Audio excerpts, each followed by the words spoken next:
సంగారెడ్డి మొత్తము TRS MLA వాళ్ళ చేతిలో ఉన్నది.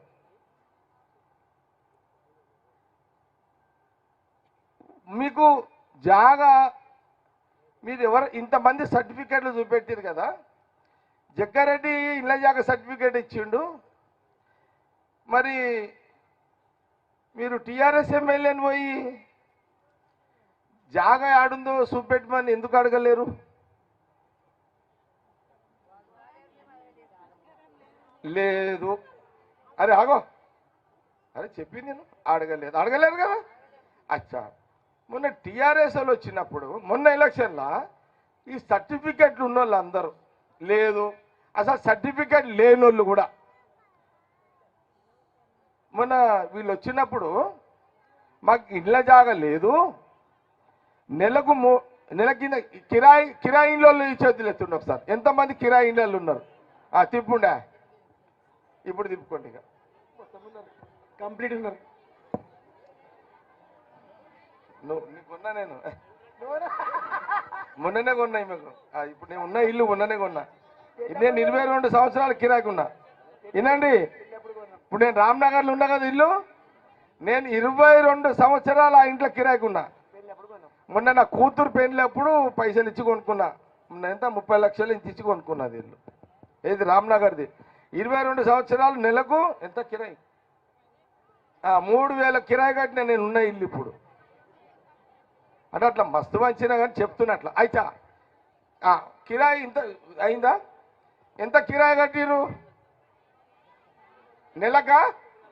రైట్, నెలకు 5000 రూపాయలు మీరు కిరాయి కట్టిర్రు. ఇను సంవత్సరానికి ఎంత అయింది? ఎంత అయింది? 5 ఏళ్ళకి ఎంత అయింది? 3 లక్షలు. ఏమ్మా అంటే మీరు ఎవరు ఓట్లు వేసారా ఏందని అడుగుతలేను, మీతో మాట్లాడుతున్నా మనసు విప్పి. ఏం చెప్తున్నా అంటే నెలకు 5000 కిరాయి కడుతున్నారు, సంవత్సరానికి 60,000 అవుతుంది, 5 ఏళ్లకు 3 లక్షలకు మీకు కిరాయి అవుతుంది. మీరు ఓటేసేటప్పుడు ఆడోళ్ళంటే మన తెలంగాణ అక్కలు ఉంటుందని అంటారు. అంటే ఆమెనే ఇల్లు నడుపుతుంది అని మన చరిత్ర, అంతే కదా. ఇల్లు నడిపేది ఎవరు? మొగడు సంపాదిస్తే అరే మొగడు ఒక 10,000 జీతం వస్తుంది, పెళ్ళానికి తెచ్చి ఒక 10,000 ఇస్తాడు. ఇచ్చిన తర్వాత అందులోనే సౌదలు, పిల్లగాని ఫీజులు, ఒక పాలు పెరుగు లేదా సౌదలు, ఇంటి కిరా అన్ని అంతే కదా. పెళ్ళామే కదా సదిరేదంతా. నేను ఇప్పుడు మొగోళ్ళని ఆడోళ్ళని అడుగుతున్నా. మొగడు తెచ్చిన 10,000 ఎట్లా సర్దుబాటు చేయాలో ఉన్న మీరు ఆడోళ్ళు ఈ నెలకు 5,000 రూపాయలు కిరాయి కట్టుకుంటూ సంవత్సరానికి 60,000, 5 ఏళ్లకు 3 లక్షలు. ఓటేషన్కి వచ్చినోడు ఓటేయనికి ఎవరో ఒకరు వచ్చి నీ దగ్గరికి ప్రతి 5 ఏళ్లకు ఒక్కసారి ఒక ఎమ్మెల్యే క్యాండిడేట్ వస్తాడు, ఒక కౌన్సిలర్ వస్తాడు. వచ్చి మీరు వద్దన్నా మీ చేతిలో మీ దగ్గర ఒకరికి 1000 ఇస్తాడు, ఒకరు ఇంట్లో 5,000 ఉంటే 5,000 ఇస్తున్నాడు. 5 ఏళ్లకు ఇచ్చే 5 ఏళ్లకు ఒకసారి 5,000 ఇచ్చే కౌన్సిలర్ ముఖ్యమా, ఎమ్మెల్యే క్యాండిడేట్ ముఖ్యమా? మరి మీకు నెలకు 5,000 కిరాయి కట్టేది ముఖ్యమా? మీకు ఏది ముఖ్యం చెప్పండి. మీరు ఎప్పుడైనా మీ ఇంటికి ఎమ్మెల్యే క్యాండిడేట్ వస్తే మేము నెలకు 5,000 రూపాయలు ఇంటి కిరాయి కడుతున్నాము, మాకు ఇళ్ళ జాగా ఇప్పిండి, ఈ 1,000-2,000 వద్దు అని మీరు ఎప్పుడైనా ఇన్నేళ్ళని అడిగిరా? మీరు ఎప్పుడైనా అడిగిరా?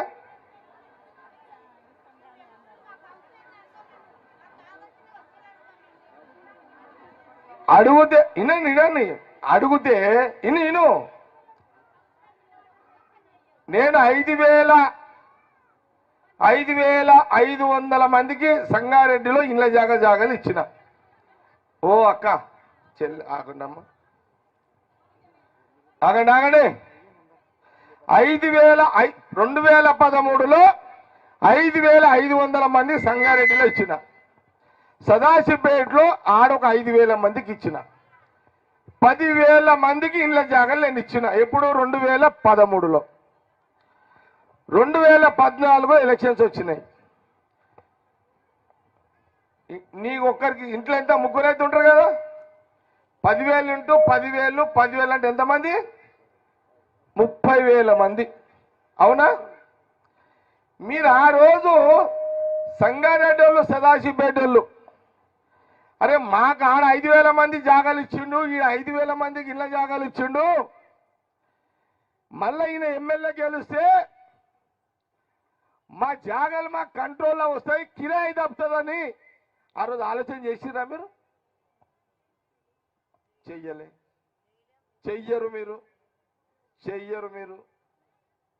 ఏ పూటకు ఆ పూట చూసుకొని మీరు, మీ తప్పు కాదు, మీ ఆర్థిక పరిస్థితి మిమ్మల్ని అట్లా పరిచయం చేస్తుంది.